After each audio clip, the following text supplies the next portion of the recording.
Money leaves a trail. In the modern world, every cent is tracked, logged, and taxed. We know the net worth of every tech giant and oil tycoon. But what happens when a trail this massive simply vanishes? Imagine a fortune so large it could buy entire nations. A man who didn't just play the markets, he was the market.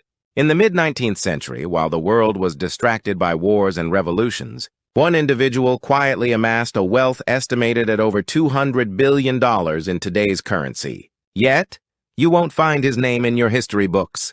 His portraits were burned. His ledgers were buried. Today, we exhume the secrets of the ghost billionaire. To understand the scale of this wealth, we must look at the veins of the British Empire. Our story begins not in a boardroom, but on the high seas. Behind the legitimate trade of tea and silk lay a darker, more lucrative engine, the opium trade. Our subject was the silent architect of this shadow economy. While the East India Company took the headlines, he took the margins. By controlling the shipping routes and the private banks that financed them, he became the banker to the empires. By age 40, he owned more liquid capital than the Bank of England itself. He was the first man to understand that true power doesn't come from owning land. It comes from owning the debt of those who live on it. This is where the mystery deepens.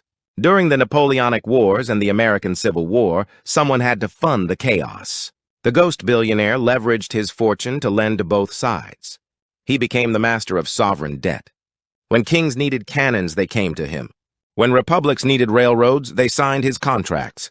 At his peak, he held the promissory notes of 3 major world powers. He could crash an economy with a single signature. This level of influence was no longer just business. It was a threat to the very idea of the nation-state.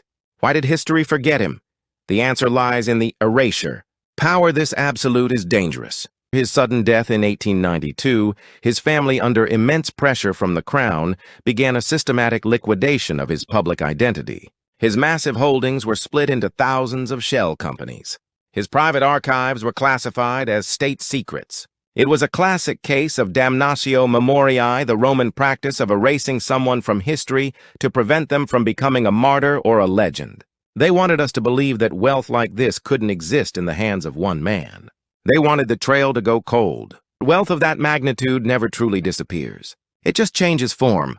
It moves into the shadows, into offshore trusts, and into the foundations of the banks we use today. The $200 billion mystery isn't just about a man who lived 150 years ago. It's about the hidden hands that still move the levers of our global economy. Who are the modern ghosts? Who owns the debt of the 21st century? To find out, you have to know where to look. Welcome to the Crypt. If you want to unearth more truths buried in the vault, subscribe to Capital Crypt. Leave a comment below. Which vanished fortune should we track next?